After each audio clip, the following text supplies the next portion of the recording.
Welcome to Immigration Review, your weekly source for immigration case law updates and insights. I'm your host, Kevin A. Gregg, back again to review the week's presidential immigration cases, rummaging through the decisions so you don't have to. This podcast is sponsored by Kurzban, Tetzeli, and Pratt, also known as KKTP, a law firm where I'm also a partner. Whether you are facing an immigration obstacle, a serious injury, or a legal issue in your business, KKTP will aggressively protect your best interests.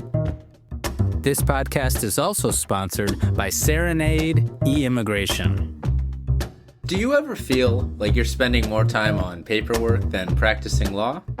Many firms lose nearly half their day to outdated systems. This free guide to the best immigration software for law firms in 2025 will help you fix that. E-Immigration compares the 6 leading platforms side by side, so you'll know which software actually reduces admin work, protects client data, and helps your team work faster. Stop drowning in forms. Start practicing law. To get the guide, head on over to get.eimmigration.com/resources or save time, click on the link in the show notes. And as always, this show does not constitute legal advice and has no bias other than to keep you up to date and to enable you, my dear colleagues, to excel in court. So, without further ado, let's start the review.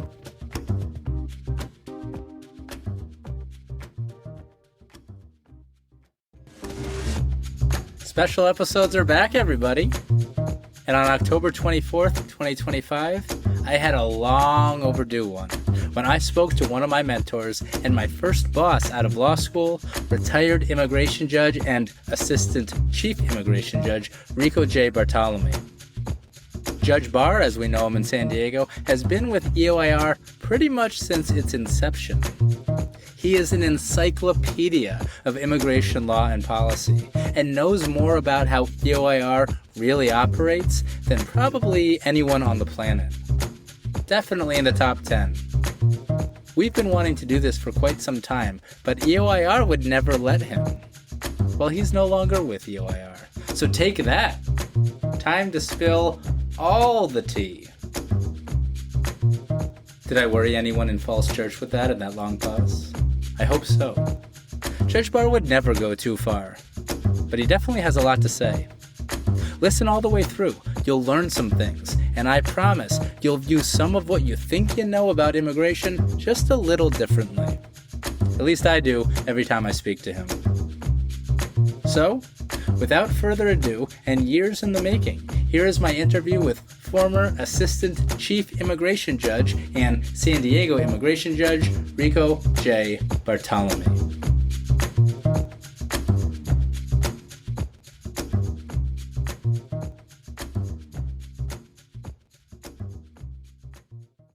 Judge Bartolome, welcome to the Immigration Review Podcast. Thank you for being here.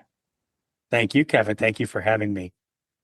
You and I have been quite tickled about this for quite some time, the possibility of you coming on the show. You were one of the first people I told that I would be doing a podcast, a case law podcast, when I decided to do it. You've always been very supportive. You've been very supportive of me. You are one of my earliest legal mentors, and I thank you for that. And now you're finally able to come on. It's fantastic to be here. I confess to you, I'm not really sure what a podcast is, but I'm not sure if I have anything that anyone would want to listen to. But again, thanks to you for allowing me to be here. Oh, I promise you do. And that is beyond the scope of my knowledge or this podcast. Why is it called a podcast? What does it mean? It's essentially, as I think about it, it's like a radio show where everybody's allowed to be a radio host, no matter how good, bad, and especially ugly they are. You are, to me, a judge's judge. You were the first person to really teach me what a judge should be. And I'm not alone in thinking that. The entire San Diego immigration community mourns your departure from the bench. And I know you're happy and content and excited about your next roles, but I don't like a world, and I know I speak for the San Diego immigration community. I do not like a world without a Judge Bartolome on the San Diego Immigration Court. So Thank you for being you, and I wish you had not retired. I'm not retired. I'm moving on to doing other things as I like to think about it. I've got the hummingbirds out back that are my newest friends. I've got my two sulcata tortoises, Homer and Marge. Yeah. So it's all been good for me so far, but I don't really consider it a retirement, but moving on to something else. For you, it's fantastic. I'm talking about retirement from the bench. I wanted Judge Bartholomew on the bench, somebody who knows the law, who's been in EOIR almost since the beginning, and who cares about attorneys and the respondents and the agency, the rule of law, and respect. That is who you are to me. If there isn't a place in EOIR for a Judge Bartholomew, that's a scary thing. That's just me. Well, thank you. I think it really just means I was on the bench for a long time, 31 years. We are talking in the end of October because that is when, correct me if I'm wrong, your official termination from EOIR became effective in October of 2025, correct? No, my last day as an EOIR employee was September 30th. September 30th. So Okay. starting October There you is the go. beginning of my retirement. So as we talk today, I'm officially 100% retired. Congratulations. Thank you. For those who don't know about you, I want to start off with a bit of your background so they can learn about you and learn about why you're such an important person to talk to, as EOIR seems to be going through some changes that affect us nationwide, both internally and externally with case law. So later in this conversation, I want to talk about with you how you think we got to where we are right now in this country on immigration and with EOIR. But beforehand, a bit about your background. You went to Georgetown Law School, isn't that correct? Yes, I did. And you went to Notre Dame undergrad, and you're quite the fan of the Notre Dame football team. Indeed, I am. They are, but am I correct? I think they said this at your retirement. Do you never watch the games live? Or is it only you prefer not to watch the games live? You want it recorded? I don't ever watch the games Never watch it. live. Um, as a parent with five children growing up, when I would watch the games live, I would get quite animated and I would use words perhaps that I shouldn't have used in front of young children. And one day I looked over at their faces and they just looked with abject horror that their father would be so intense in what seemed to them just a game on TV. So it was at that moment that I realized that I had to step back a little bit, and the best way to for me to view the game was when they won in a relaxing, calming way. And if they Yeah. didn't win, then I didn't watch the game, and that was better for me and for my children. So at Georgetown Law, my understanding is that you help create the immigration law journal at Georgetown. Am I correct? To be 100% accurate, I was very fortunate to have an ROTC scholarship to pay for my time at Notre Dame. When I got to Georgetown, though, the money situation was different for me. So I had to earn as much money as I could. And when I started my first year, there was something called an immigration law reporter, and it was not an officially recognized journal by Georgetown. As part of my role there, I was actually paid to do research and do notes and case notes and other things like that. So that was one of my paying jobs. As it turns out, during my first year, into the second year, it was trying to achieve journal status, full accreditation as a journal at Georgetown. So I jumped on board and we were able to get it recognized as an immigration journal. And I was fortunate enough to be selected as the first editor in chief. It's very interesting. I didn't know any of that. I don't know a lot of the things we're going to talk about today, but would you say that your beginning with immigration then was more that you needed a job, or was there a previous interest in immigration?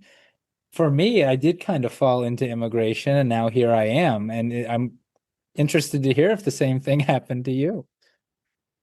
Well, I wanted to be an international lawyer, and I thought that it had all of the glamour that went into the title of being an international lawyer. So as a first and second year, as I'm learning about what it actually means, I also got a job with a small law firm in Washington, D.C. that did international law. So I'm able to work with them. And one of my first assignments as a law clerk was to determine the difference between coated bricks and uncoated bricks for tariff purposes for one of the clients in Mexico who wanted to send bricks to the United States. And I can't recall today whether it was more important that they be coated or more important that they be uncoated for purposes of the tariff. So I recognized that that was not the international law that I was thinking. And this process of evolution in law school really drew me towards immigration law. So the second part of that is I went down to our career center at Georgetown, and it was only the beginning of computers, believe it or not. We had the large floppy disks. So nothing was really on computers at that time. And I opened up a 3-ring binder that talked about positions. And in there was this thing called the Department of Justice Honors Program. And I was drawn to immigration. And I saw INS, Immigration and Naturalization Service. And then I saw the second thing, Executive Office for Immigration Review, EOIR. And first I thought, Eeyore, I'm Winnie the Pooh? No. Right. But then I saw the word immigration, and I had no idea what that was. But I thought, let me check the box.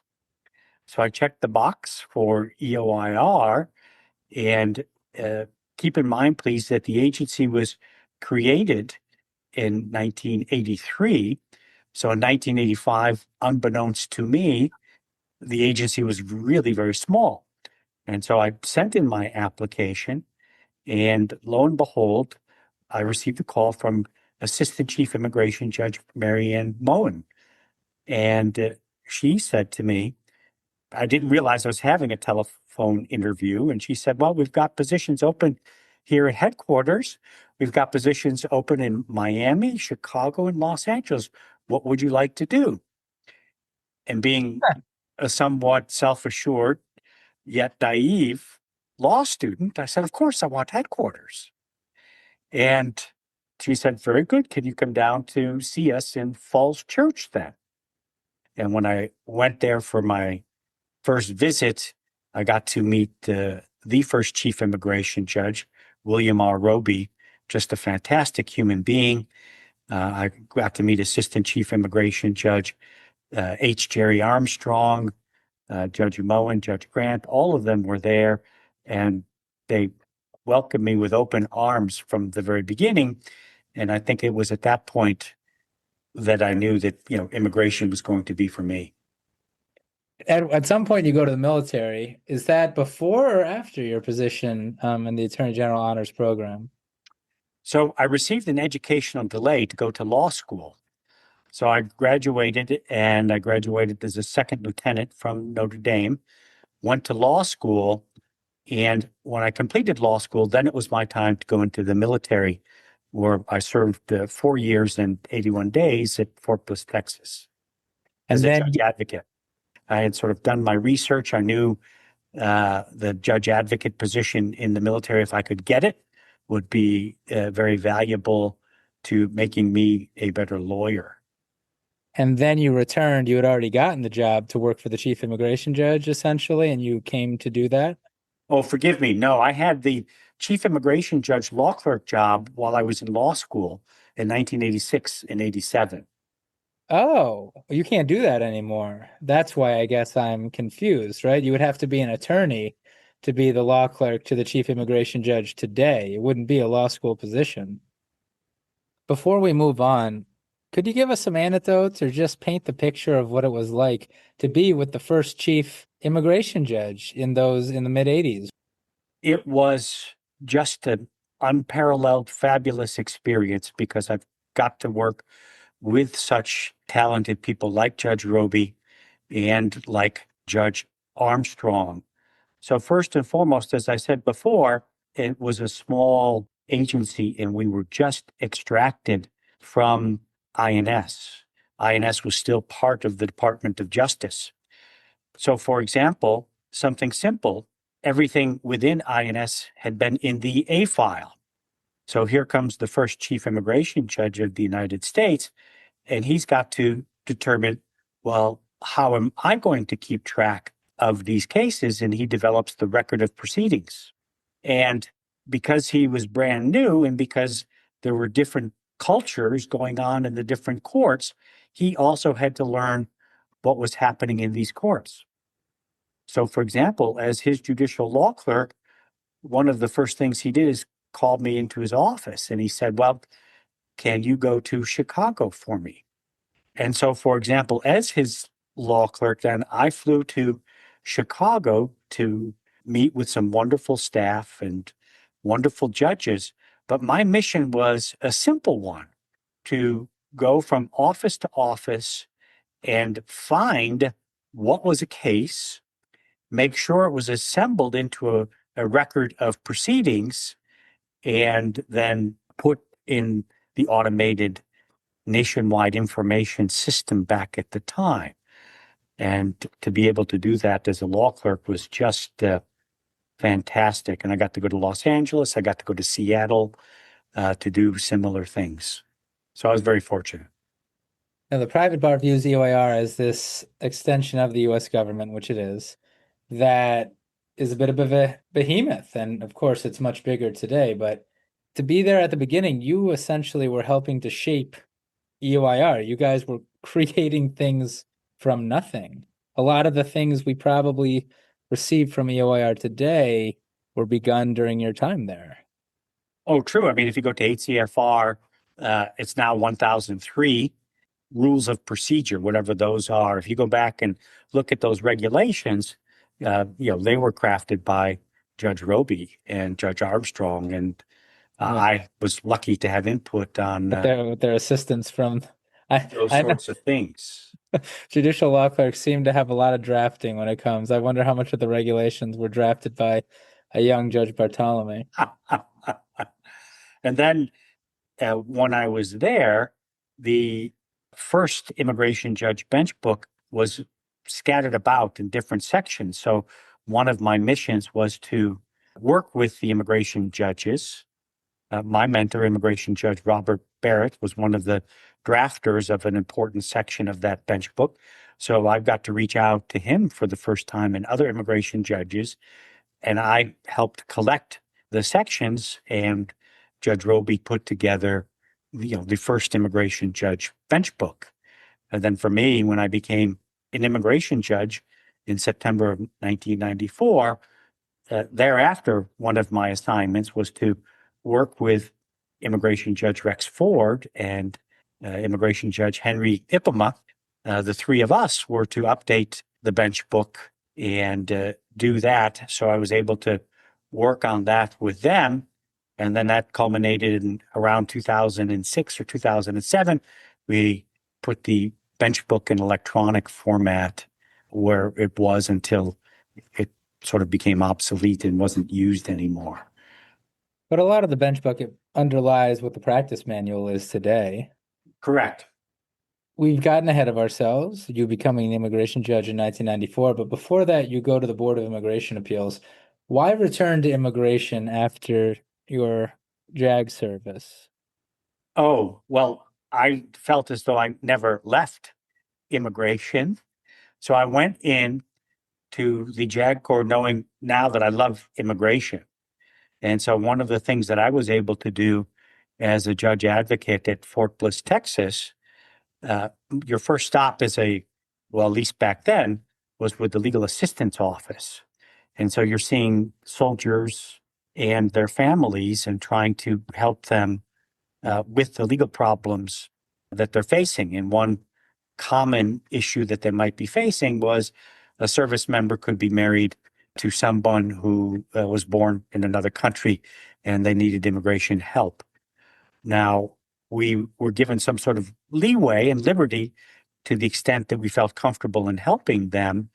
And I was able to reach out to the assistant district director, I think it was called back then, for examinations and develop a direct channel. So any service member who filed an I-130 petition on behalf of a spouse, we would get expedited treatment with INS to get that to the head of the line. And so I applied to the Board of Immigration Appeals, and I know this is beyond the scope of the podcast, but I got held up in the military through Operation Desert Shield and Operation Desert Storm. That's why I say 4 years and 81 days. I had an offer from the board as a staff attorney early on, towards the end of 1990, but I had to stay in the military for a long time. And David Holmes, who's the longtime staff attorney and the board member and a genius of immigration law, he had told me when I was in the military, as long as the position was authorized, they were going to wait for me as long as it took. So fortunately for me, Operation Desert Storm lasted only 81 days and I was released. The job was there for me and I went back to DC. I would hope that the Department of Justice would keep open their offer to a very qualified military member while that military member serves his country. To take a bit of a sidestep, I'm curious about what you think about JAGs, present and past, as immigration judges. Obviously, you are one yourself. There seem to be a lot of former JAGs who become immigration judges. Do you think that's a good thing, a bad thing, just a thing? What are your thoughts on that? My thoughts are we have to just examine the individual candidate based on who they are and what they've done. You can't really predict, I suppose, how background might implicate how one will adjudicate cases without really doing something in depth or perhaps going judge by judge. There have been people who said, oh, well, if the individual has been with a pro bono group, it's likely the rulings might be pro-respondent. Well, I have not seen it. I've seen it both ways. I've seen former pro bono counsel actually appear to go on the side of the respondents, but I've seen others who, boy, they were tough on respondents. Conversely, individuals who work for the Department of Homeland Security, the abstract notion, I suppose, is that they're going to be pro-DHS. In my sort of informal ticking off people that I know and sizing them up as I might see them, I would say it's about 50-50. So the same with the former judge advocates. Some of them are just top-notch immigration adjudicators. I think that one thing being a judge advocate does is give the individual respect for the application of the law. And I think that that's very, very important for the immigration judge position. And the fact that they're turning to judge advocates, it's not the first time in our history. I believe they did that for the Marielitos, and they brought in JAG officers to adjudicate many of those Cuban cases. So it's not unprecedented. What's going to be more important is the training that individuals are being given and how much time they're going to be given to learn immigration law, regardless of the background that they might bring to the job. The immigration bar is nervous. from the outside, it would seem that the current administration is working very hard to get rid of current immigration judges, whether it's through the fork in the road, making life not pleasant, or outright firing either of probationary judges or judges beyond their probation, as the backlog gets to 3 or 4 million, when at the same time we hear rumors that they will be bringing on hundreds, that maybe I've heard the number 700, not former JAGs, but current military officers, possibly with limited training. And to do both of those things at once, to permit over 100 immigration judges to leave or be fired, and then to bring in lots of other judges with maybe limited training, to me indicates that there will be prioritizing removals with a certain bent with a lot of JAGs who understandably don't have any immigration experience. Is the immigration bar being a bit of a Cassandra and overly worried? Am I off base? Oh, I think what you're saying is very real. And I think the key to what you're saying is that notion of limited training. Immigration law, as you know, is very, very, very complex. And if the training is limited, you cannot necessarily fault the immediately trained individual if there's something that they don't know about, but that the law would require and expect them to know about. Is it not also more than that, though? I didn't serve in the military, but for good reason. Active military members, their chain of command, who they have to listen to, it's very different from civilian life. An immigration judge, even a former military member who's no longer working in their military capacity, sits on the bench, does the best job they can, follows the case law, etc., etc., but is not an active military member supposed to follow orders so long as those orders are not illegal? How do those two things play out when you have an active military individual serving as a temporary DOJ adjudicator? I'm not concerned at all about that aspect. The boss of the judge advocate is going to be somebody who's in their military chain of command, but I would presume that they are going to be busy, busy, busy. And so the judge advocate is going to be learning about this thing called immigration law. And I would believe that he or she will roll up their sleeves and will learn as much about it as quickly as they can. They're going to go into court and be fair and impartial, listen to the facts, and be capable of making a decision. So if you look at the military, and the Army is the military branch with which I'm familiar, the Trial Defense Service, it was removed from the local chain of command. And if you're a trial defense attorney representing an accused in a court martial, your boss is in Washington, D.C. I don't know if it's the same today, but it was not. The boss was not at Fort Bliss, Texas.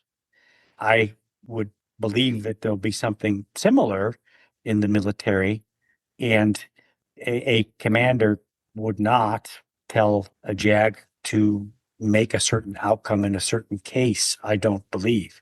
So I don't think that that would be the worry.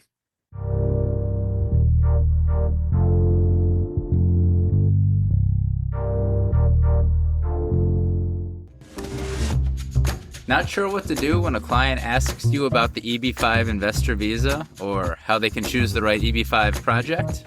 That's where EB-5 support comes in. Founded and led by veteran immigration attorney Irina Rostova, EB-5 support helps investors navigate the entire process of EB-5 project selection and provides complimentary training for immigration attorneys who want to strengthen their EB-5 petition filing skills. Visit eb5support.com. That's eb-5support.com. Or click on the link in the show notes. Access their online attorney portal for training tools and practical resources, or schedule a time to speak with the team. All project guidance is provided by FINRA-registered financial professionals, so you and your clients can proceed with confidence. EB5 Support, where immigration law meets investment expertise. Securities offered through Sequence Financial Specialists. Doing business as Invest America.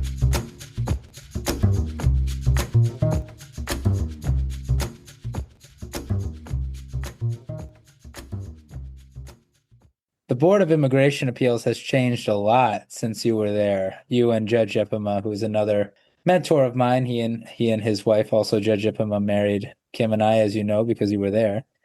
What was the board like in the early 90s? People like to know, because the board is also something viewed as this opaque behemoth, but it wasn't always so. So it was not. It was led by Chairman David Milholland, this very intense person who was not only chairman of the Board of Immigration Appeals, but he was also the director of the agency. And he held his staff attorneys in the highest regard. He treated us so wonderfully, but he had certain rules, or generally understood rules, that the staff attorneys would be obliged to follow. First and foremost was the view that the immigration judges, more often than not, came to the right answer. The second point was that they were doing oral decisions that were being delivered extemporaneously from the bench, and they had to be viewed in that way.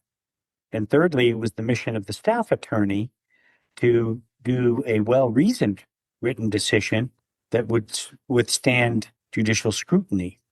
So those were his three core tenets, and board member David Holmes was in charge of all the attorneys, and he was just superb at managing all of us staff attorneys to make sure that we were adhering to those three basic tenets.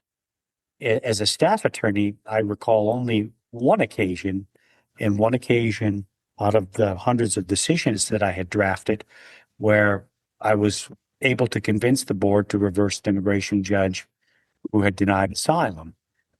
But it was only one time. One of the inherent weaknesses in the system has been and is an oral decision delivered extemporaneously by an immigration judge is typed on a piece of paper and is being reviewed by individuals who weren't in the court, who didn't hear those words spoken. And somewhere along the line, and you tell me, is it at the Board of Immigration Appeals? Is it the Court of Appeals?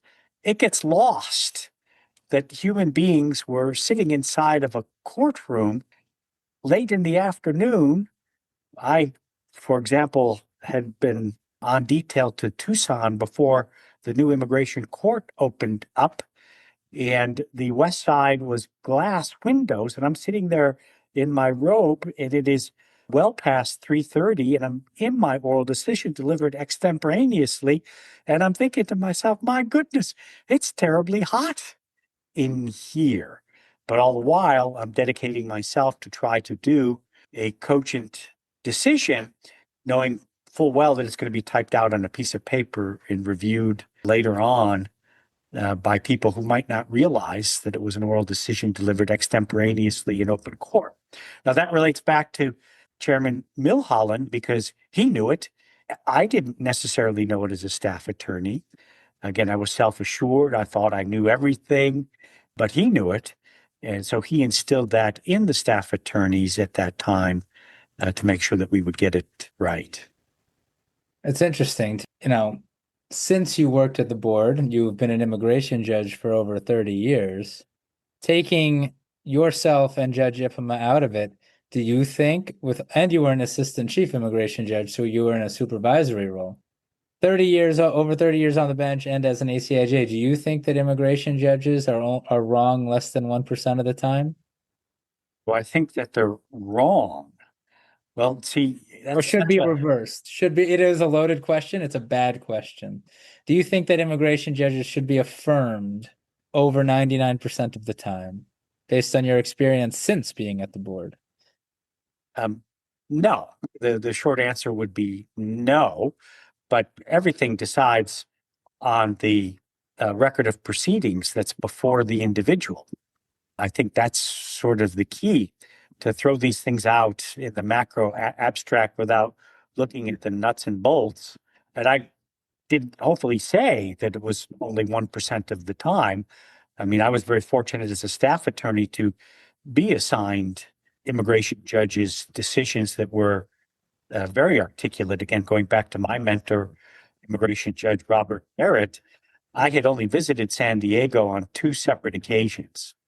I came to visit Dan Lawton. You interviewed him for his well-written book. And I'm out here visiting my good friend Dan Lawton, and I'm thinking to myself, my God, this is a beautiful place. I think this is a place that I could be. Fast forward, now I'm a staff attorney at the Board of Immigration Appeals, trying to decide where I might want to become an immigration judge.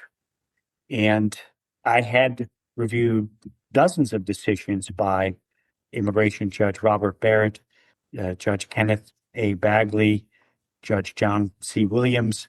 And I was like, boy, these 3 in particular know absolutely what they're doing in terms of this judge job. As a staff attorney, I thought, well, I might know the law, but I really don't know how to do this judge piece. So I'm hoping that they might be able to teach me if I can get this position in San Diego. And sure enough, I got the position, and they did teach me. Judge Robert Barrett in particular guided me and taught me what it is to be a judge. So as a staff attorney, during that time, the decisions by and large were very well done. People listening can't see me smiling as I ask you some of these questions. Our roles have been so reversed for so long. And they can't see how much gray you have in your beard either.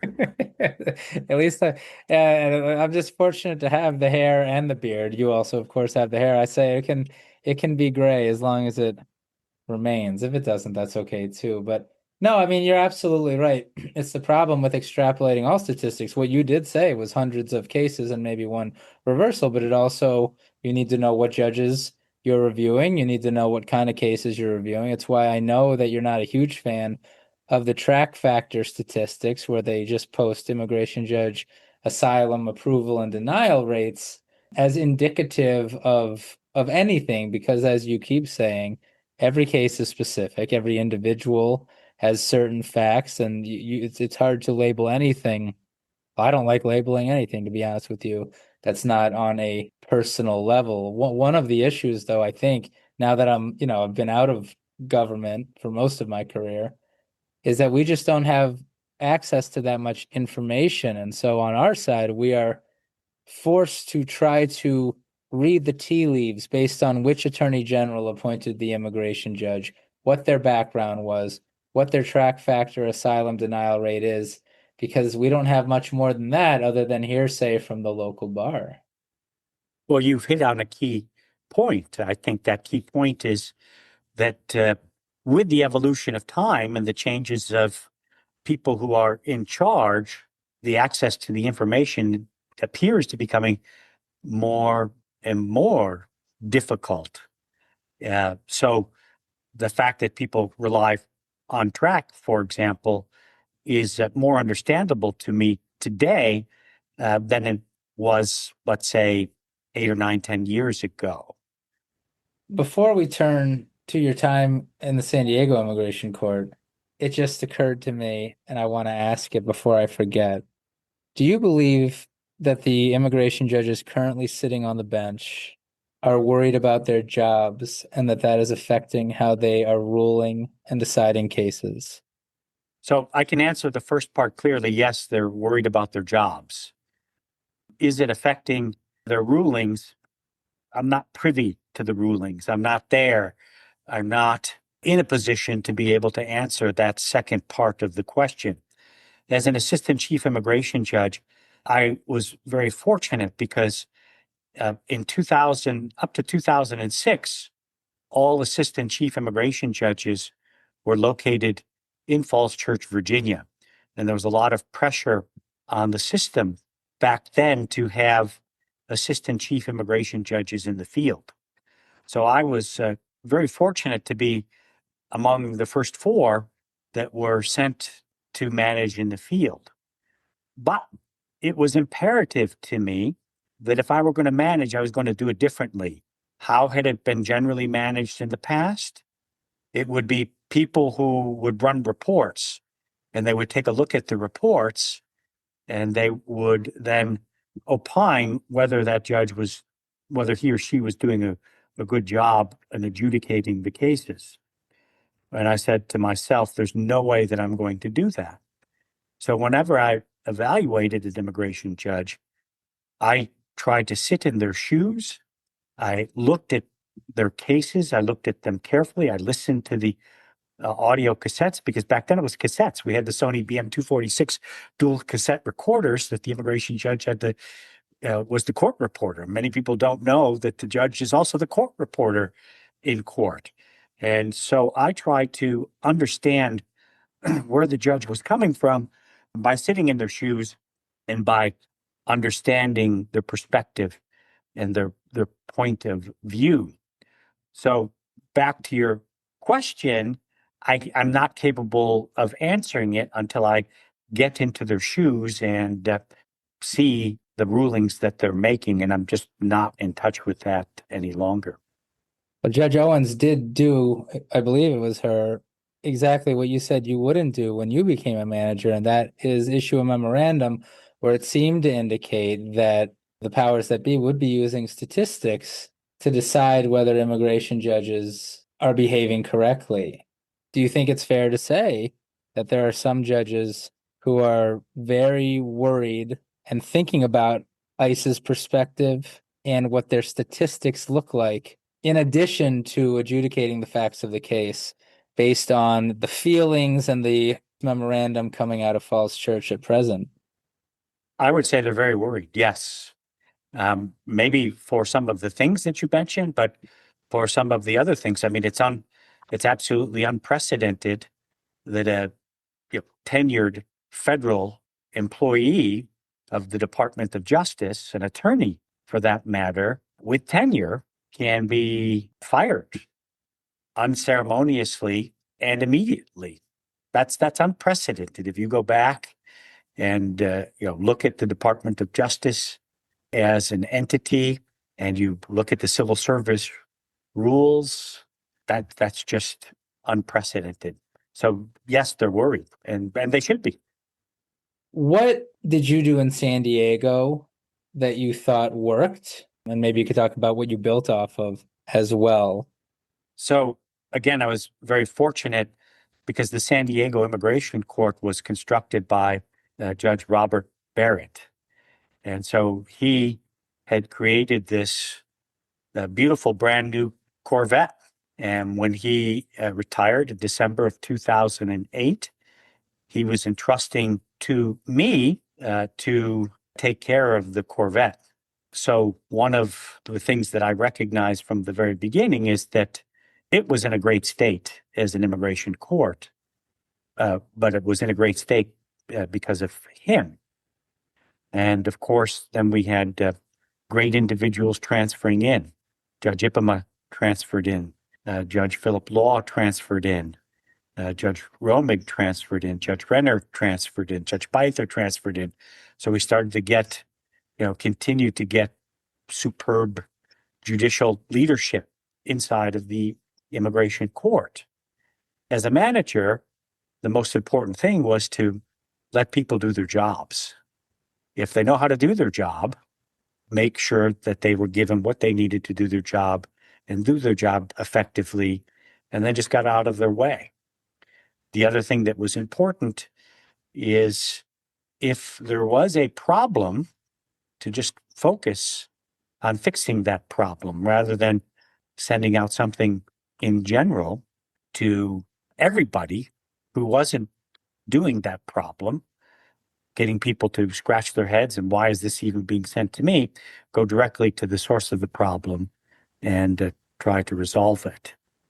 not only did we have talented immigration judges, but we had the best support staff that one could ask for.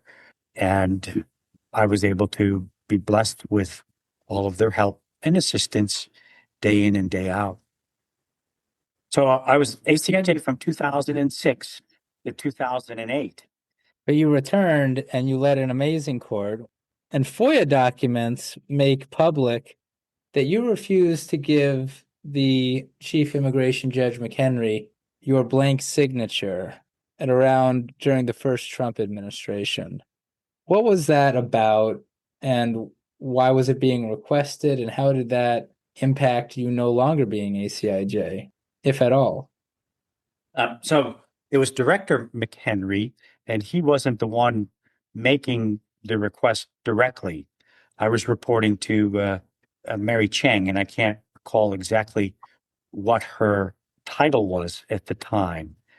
And the request was that we were going to have to have facsimile signatures created so that others could potentially use it to sign documents.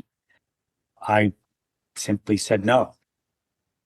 Did you not trust EOIR headquarters to do well with your blank signature?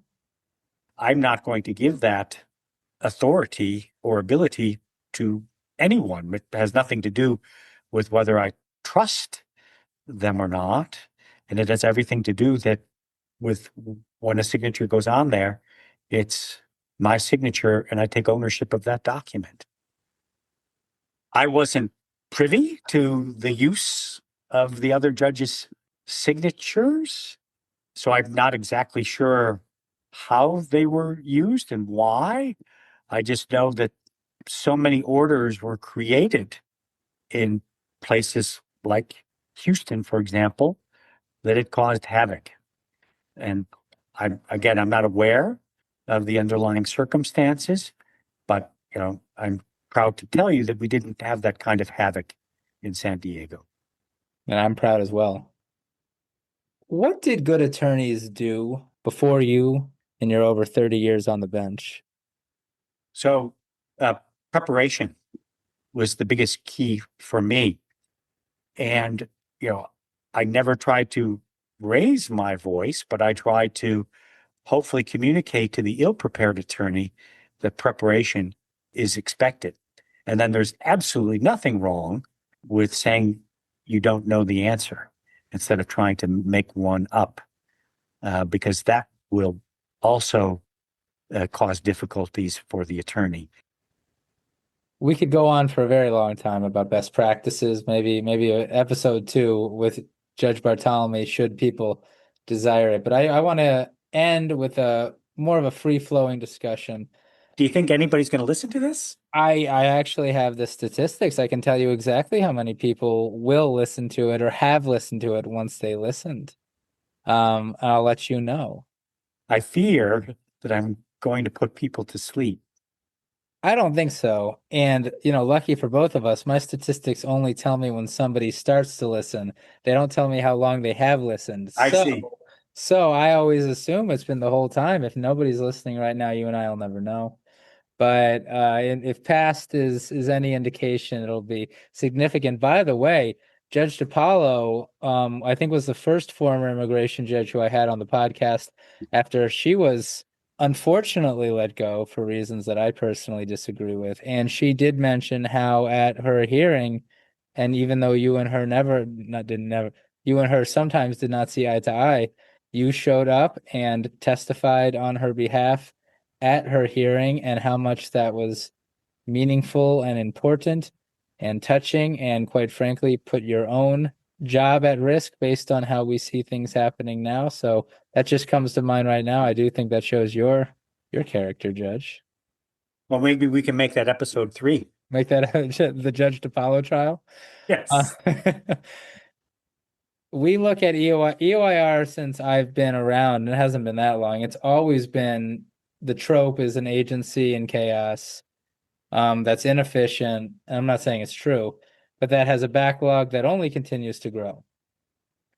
The BIA has at times seemed inept, but oh my God, careful what you wish for, because now we have a BIA on steroids that's issued something like 50 decisions since Mr. Trump reclaimed his throne.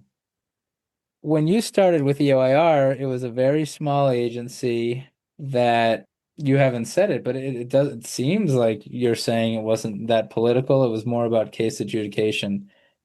How did we get to where we are with EOIR structurally and how it's viewed as a partisan entity? How am I off base? If I'm off base, tell me, Judge. But if I'm not, how did this happen? You've seen it all almost. Yes. How did it happen? Oh my goodness. I mean, I think one key point is in 2003, when the Department of Homeland Security is created. Believe it or not, I was in the clear minority view that EOIR should go to DHS because I worried that by remaining in the Department of Justice, we would be exposed in a political way. If we go back to, again, Mr. Milholland, I'm told at the time that EOIR was created, he wanted not to be in Main Justice, and he wanted to be in Falls Church. And back then, in 1983, Falls Church was a long, long way from Main Justice. But I think he was so wise and had a great understanding, like Judge Roby, that this subject matter called immigration is a hot topic. If we step back and we think about it, 51% of our nation are in favor of strict immigration laws, and the other 51% are in favor of open borders. And so the board, again, Mr. Milholland was director and chairman of the board, he realized that in order for the Board of Immigration Appeals to have credibility, we had to do things quietly. We had to stick to the record of proceedings that was in front of us. We did not need to draw attention to ourselves. Before 2003, whenever there was a meeting, let's say at headquarters, INS and EOIR would show up, but INS filled the room up. EOIR got to sit in the corner, and it was really only an afterthought. After INS moves over to DHS in 2003, EOIR goes into a meeting, and we're the only ones there. And people at Main Justice are like, perhaps, again, sort of fictionalizing this part of it, but they're like, well, who are you and what do you do? Oh, you're judges? We have judges in the Department of Justice? Oh my goodness. We can pick people to be judges. So I think we can go back to that moment and we can see the infusion of politics into this very controversial subject matter that we know is immigration that people are passionate about. Well, hindsight is 2020, and just talking through today's lens, even if EOIR goes with DHS, I'm not sure getting edicts from Kristi Noem is much better than getting edicts from Pam Bondi as far as politicalization. Isn't what you're saying further support for making IJ's Article 1 and just taking it out of the agencies altogether? I always believed that that was a good idea, but I never saw it as a practical one or that it was ever going to happen. So as an immigration judge, I tried to be blue collar and just bring my lunch pail to work every single day and focus on where we find ourselves. So as I look around now, sure, notionally, that would be a great idea. That'd be a great idea. Is it going to happen? I don't think so. But if we're talking about fairness and depoliticalization, it seems like a pretty important first step. Or not. Or is EOIR supposed to be more enforcement? I mean, yeah, I know it starts as INS and splitting it from the enforcement entity itself only happens after 9/11, and DOJ is largely an enforcement agency. I mean, Well, I don't know. I mean, so let me throw this at you. I thought maybe our topic, you were going to ask me for a topic. So mentally, I was musing about a topic. When people say that the system is broken, I ask people to specifically say, well, what part is broken? What part is broken? So let's take domestic violence, the concept of domestic violence in immigration law. I think that it's simply wrong that there's no clear, consistent answer to the question of whether domestic violence can comprise a component of membership in a particular social group. I think it's simply wrong that there's no clear answer. If we go back to, matter of RA, and we, look at the Attorney General, then saying, well, we're going to promulgate regulations, and then RA itself. Well, we didn't get the regulations done, so we're going to remand it back to the board. And then we get ARCG, and then we get AB1, AB2, AB3. But yet the question still isn't answered. And I think that the system should be designed that there should be a clear answer.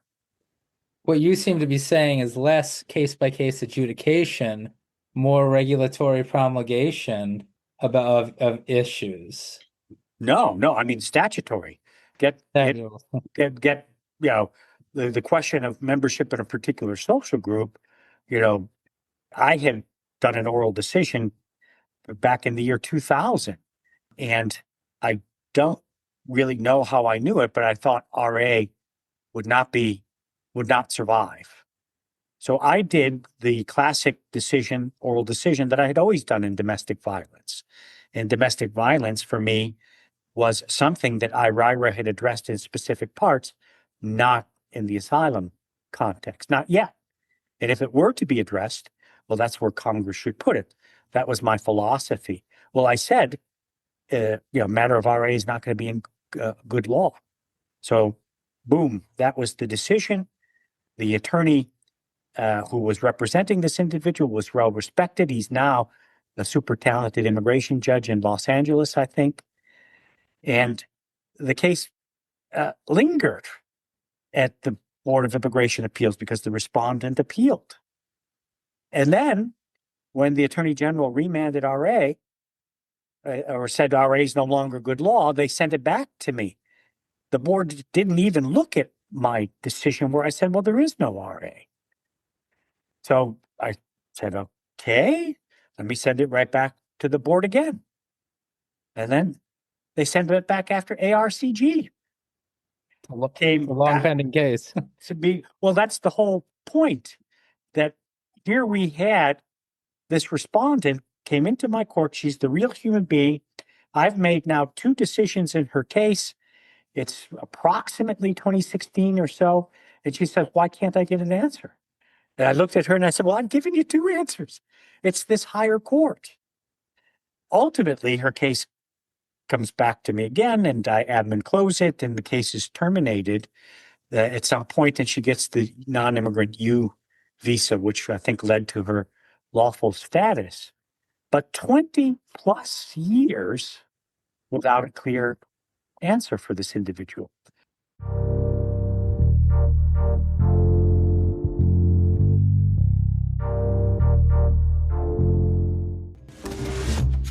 Imagine this. He couldn't remember the reason for the meeting. When his colleague asked for updates, his mind went blank. And that's when he realized he's pushing himself too hard. Late nights, nonstop notifications, constant fear that if he stepped away, everything would fall apart. For our hypothetical attorney, enough was enough. This holiday season, he's choosing to be present, not just available. With Staffy, you can too. Their 24/7 Staffy Live specialists will answer every call and qualify every lead, so your firm keeps growing even when you log off. And with Staffy Outsourcing, you can delegate your first 3 cases completely free of charge if you sign up for the service before the end of the year. You built your firm for freedom. Let Staffy help you live it. Visit staffy.cc to start spending time on what truly matters. That's staffy.cc or call at 786-891-5619. Or of course, click on the link in the show notes. Immigration attorneys. Once you've secured a bond, let Gonzalez & Gonzalez Immigration Bonds take it from there. They help families post immigration bonds quickly, easily, and with full support every step of the way. Sure, you can post directly with DHS, but that means no guidance, no help when something goes wrong, and a 4 to 6 month wait for a refund. With Gonzalez & Gonzalez, families get hands-on help throughout the entire process, and they typically issue refunds within 1 to 2 weeks of receiving the I-391 bond cancellation notice. Tired of being the point of contact for every bond question? Let Gonzalez & Gonzalez take those calls. They'll handle the paperwork, the system issues, and the family's concerns, so you can focus on what really matters, winning the case and helping your client stay in the country. You can reach Gonzalez & Gonzalez at 833-409-9200. Their fee? Just 2% plus $40. And for bonds of $10,000 or more, they can defer the fee and deduct it from the refund. Financing options? They got those too. They're family-owned and have been in business for 75 years. Gonzalez & Gonzalez Immigration Bonds. Efficient, supportive, and trusted. Visit immigrationbond.com, click on the link in the show notes, or call at 833-409-9200.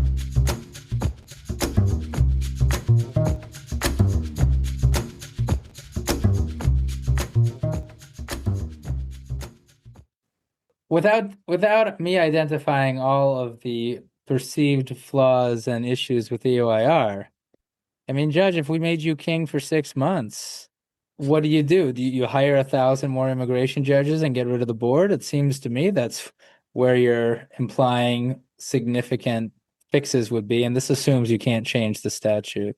I mean, what would you focus on if you were trying to fix EOIR and you were not held back by fiscal or bureaucratic obstacles?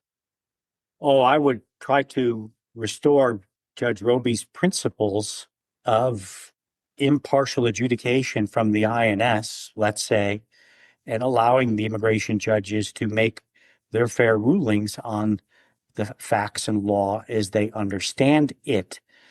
But I mean, I would again recognize the efficiencies of the case. So we have to go back to the other administration that let people just come into the United States with a notice to appear and employment authorization.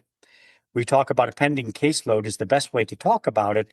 And then at some point, there's a backlog. So we need to identify what's a proper pending caseload and then draw the line. And after that, that's the backlog. But that backlog was added to when people could walk up to the port of entry with no documents, filling out some sort of app, and then getting a charging document at an immigration court that was already beleaguered, 5 years into the future. And that skipped over all of expedited removal. And plus they got employment authorization. That also was not good for the system. So it should be that everybody's applying the laws in a uniform, fair manner as they were intended to be. So I would do away with manipulations of these. Assuming that we keep asylum in America, though, the law has provided individuals in America or even at the border the opportunity to seek refuge, and this assumes legitimate claims. So in addition to then protecting the immigration court from such things, you would beef up credible fear interviews and the expedited removal ability to try to quickly adjudicate some of these claims at the border, assuming, again, that we as a country are keeping asylum and those treaty-based promises? Oh, we are keeping asylum, yes. And the system is designed that if you walk up to the port of entry, regardless of what country, if you don't have a proper document to come in and you express a fear, you shall be placed in expedited removal proceedings. And that, I believe, is how the law is designed to work today, not be given an NTA and parole and employment authorization. Wasn't it Judge Law who issued that decision that made it precedential by the board, saying that actually you're supposed to get two bites at the apple and get your credible fear interview? And the board said, no, you It can't do that, was immigration judge. my distinguished colleague. Yes. There've been a lot of incentives then, it seems, for different immigration agencies, be it CBP, EOIR, USCIS, all these entities at various points in the last 35 years, sometimes to kick the issue to another agency. Correct. And There should there, be a uniform, cohesive approach to, the application of the immigration laws in our country. Even the federal and states should be working together, it would seem. So we go back to my earlier point. Immigration is so passionate that 51% of the people are in favor of tough enforcement, and the other 51% is in favor of open borders. So how do you go ahead and reconcile that sort of inherent imbalance? And the only way to do that is to get all components sort of working together. At its core, a violation of immigration law is a trespass. It's a trespass. And if we mean what we say for this trespass, it shouldn't take 20 years to give a person an answer as to whether their trespass violation will be excused and they get to stay and they'll be welcome, or they're going to be expelled from the country. Now, the only way that it can be work is if all components are sort of working together to sort of understand that. If somebody comes to our country illegally, it is not necessarily a criminal offense. And as an immigration judge, I was never in the criminal realm. It was always civil. Again, going back to Chief Immigration Judge William Roby, he said that this could be the individual's only opportunity to see a judge in this country.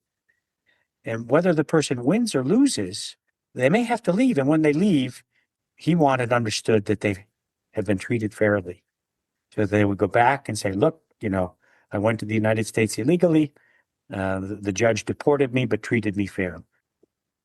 it's hard to swallow that pill when, at least at present, it would appear that the Board of Immigration Appeals has been packed with individuals with anti-immigrant beliefs. I don't know any of them personally, but if you look at the people who were fired, it didn't seem to have anything to do with their case adjudication metrics or the like. And then when you simultaneously see them pushing out as many of the people hired under President Biden as possible, and when you see the onslaught of BIA and Attorney General decisions, 99% of which are adverse to non-citizens in only a 10 or 11-month period, it's hard to then at the same time say, now we should be all apolitical and get unified, because it seems that one political administration goes all in on anti-immigrant views when they have power, at least during my time as a lawyer. And the other political administration kind of is half-hearted, tinkering around the edges. Oh, they didn't tinker around the edges. They let people in. They let people in, but substantively, they didn't really provide benefits. Parole is temporary, TPS, if properly terminated, is temporary. Even removal proceedings will eventually get an answer, and it shouldn't take 20 years.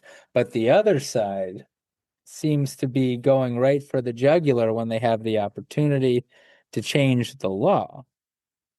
I'm not disputing what you're saying about the one side, but I would just open your eyes a little bit to, what happened with the other administration to understand that this reaction, I think, while it is a complete overreaction, is not a surprise because of what had been happening before. If you want to get employment authorization for one of your asylum candidates who's been given a notice to appear, and paroled into the country, I don't think you could get it without looking at the statute and looking at the clocks and the pending caseload. But it was being handed out at the port of entry with the charging document, and to me as an immigration judge, that was pretty remarkable. So I would go into immigration court and I'd be getting an advocate arguing that I shouldn't terminate the case to allow the benefit of the parole, because the backlog at USCIS for the asylum adjudication was longer than my efficient calendar. And the underlying implication was if they lose, they're not going to be sent out of the country. So I was placed in the awkward position of saying, this case should be terminated when the advocate is arguing with me that it shouldn't be. And that was going on for a long, long time. So that this is happening today, I would say, is a reaction to that. That's why I'm all for this middle ground, meeting in the middle, restoring the system to the way it should be. I guess that's what I'm saying. I guess I'm not, and I don't know any of these people at the board, but I just reading their things every day, I guess I can no longer say in my heart that I'm confident that I'll be getting a fair shot with my arguments and that there aren't preconceived notions and political intents in Falls Church. But I suppose that's speculation. You and I think, are at a very similar point in desiring a middle ground. I do wonder though, and before I go to the end, and I've enjoyed this very much, hopefully you have too. I agree that what's happening is a reaction, but I wonder, and it's impossible to know, whether it would be happening anyway. I would remind you, Judge, that the first Trump administration issued 18 or 19 presidential attorney general decisions, including from acting lame duck Attorney General Rosen, who wasn't even Senate confirmed, at least in the role of Attorney General. And that many of the policies happening now were attempted during the first administration. And so that, of course, was not a reaction to what happened during the Biden years, because the Biden years arguably were a reaction to what happened during the first Trump years. And so unless you're saying that everything has just been a reaction and that the Obama years also were demanding of a reaction and that the Obama years were actually a response to the Bush administration, I don't know. And I'll stop after this, but I certainly felt at the end of the Trump administration that the Biden administration needed to do some forward-thinking things because of all of the drastic changes that had been done. But my view of this is much shorter than yours because I haven't been doing it nearly as long. I mean, don't you feel like a lot of this was inevitable in a second Trump term, no matter what happened in a first Biden term? I guess that is my impossible question to answer. So we'll go back to your earlier question in terms of the politicalization. So it can go back to 2004. We can trace all of this back to 2004. So the answer to that, I would say, we go all the way back. Now, is it a reaction? Yes, most definitely. But that's also because a lot of what happened between 2020 and 2024, immigration-wise, was sort of over the top. Yeah. So one overreaction leads to another overreaction. But 2016 to 2020, that was also a reaction to some things that had happened before, which was a reaction to things that had been happening before. And again, this politicalization of, the immigration judge position. It's kind of easy for the system to blame an immigration judge for delays, so to speak, when they don't have any kind of political coverage or political protection. And it looks like it is that part of the system. But for the longest time, regardless of the administration, there was no seeming enforcement of outstanding orders. So a lot of what has happened recently is this huge effort to enforce outstanding orders. And, again, is it over the top. In some instances, I would say it is, but it is happening. We could talk all day. We could. We're trying to find that middle ground. We're trying to find that solution. I mean, if I were in private practice right now, and I'm not, but if I were an advocate, I don't hear anybody saying, well, yes, you finally got what you wanted, that the borders are under control. So let's now start talking about reasoned immigration reform. If you're talking about the failure of the Democrats and immigration advocates to have good marketing strategy and use the media to put forth their best arguments, we're 100% on the same page, Judge. The one side does seem to be great at putting forth their views, and the other side does seem to be all over the place. Well, you have to fix that. I'm apolitical. See, by being an immigration judge, I got to be apolitical, so I don't have to get involved. But you, as an advocate, see, you should be front and center solving these things. I'm anxious all the time. My heart feels for every client. And your point on executing final orders of removal is a good one. What are we doing in immigration court if a removal order can be issued and affirmed on appeal and isn't executed? It undermines the system, and it just shows that it's a waste. But on the other hand, it's the Department of Justice, and justice is part of the consideration when you're the U.S. government. And even though it's DHS doesn't have that word in it, justice is also a core tenet. There may be a point, and I don't think you're agreeing when you say over the top. There's a point when a 20-year-old removal order, when it's not just to execute it based on the individual facts of that human being. It goes back to what you were saying at the beginning, that all of this, we shouldn't be painting with broad brushes, whether it's with judges, whether it's with respondents, whether it's with ICE officers, that we should be considering the person as a whole. Oh, no, you're right. And that's, again, where I think the role of Congress comes in, that you as an advocate can say, well, wait a second, we've got the border under control. Let's talk about sensible immigration reform. Let's help this person who's been there illegally for 20 years that they didn't enforce the order. Let's make a statutory change. Yeah. Because if they are nabbed and they're sent out, well, then they could have 212A9A problems and 212A9C problems getting back in. So you and I are saying the same thing as best I can tell. It is my understanding that the feeling on the Hill, and I talk Democrats and Republicans because they are essentially the only two political parties, is that the feeling on the Hill is that friendly immigration policies are a completely political disaster for Democrats. They don't want to touch it with a 10-foot pole.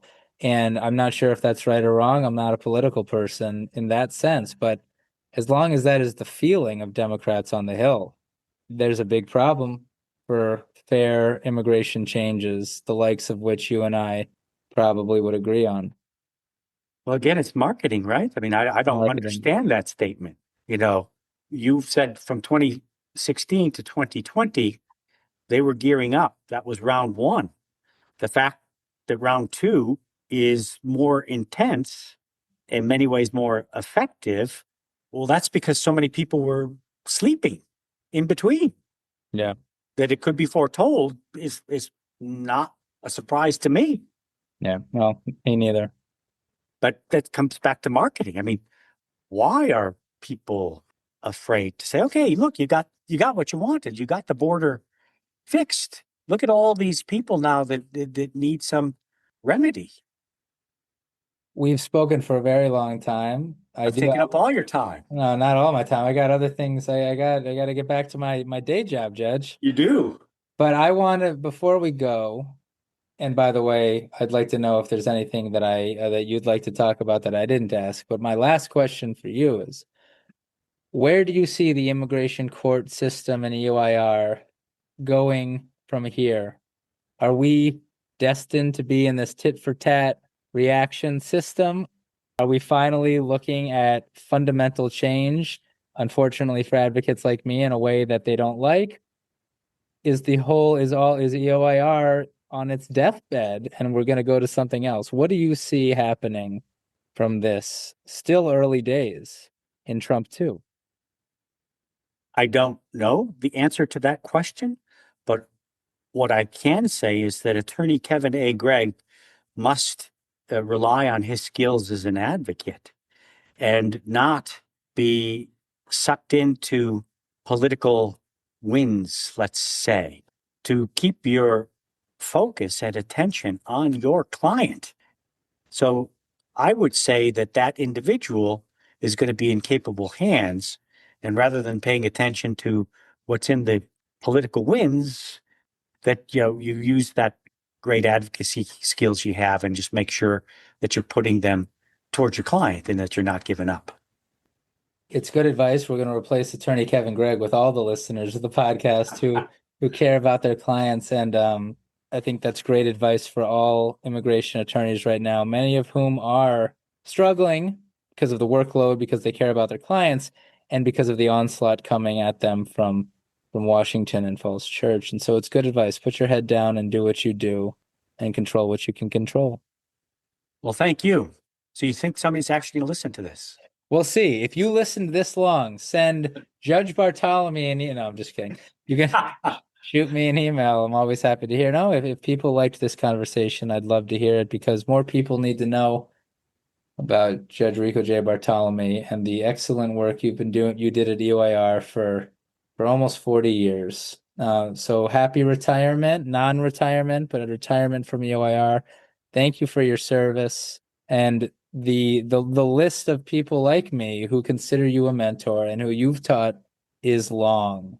And that is something to be proud of. And congratulations on your family as well, Judge, and everything.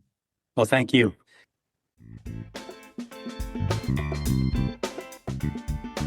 So there you have it. I'm Kevin A. Gregg, a partner with the law firm Kurzban, Tetzeli, and Pratt, and this has been another episode of Immigration Review. Thank you for listening, and I hope you enjoyed it. If you did, please share it with a friend and rate and review us. Each review helps new listeners find the show. And of course, subscribe to Immigration Review wherever you get your podcasts. If you like what we do and want to become a patron of the show, please check out our Patreon page at www.patreon.com/Immigration Review or click on the link in the show notes. And if you're interested in an official Immigration Review CLE certificate, email me at kgreg@kktplaw.com with your full name and the episode numbers for the 10 shows you've listened to. Also, feel free to email me with questions, comments, or anything at all, and follow the show on Instagram and Facebook at Immigration Review, or send us a tweet at ImReview. That's IMM Review. And we're always interested in hearing listener feedback. Like this review about the episode you just listened to from my very young son. Son, how did you like that episode?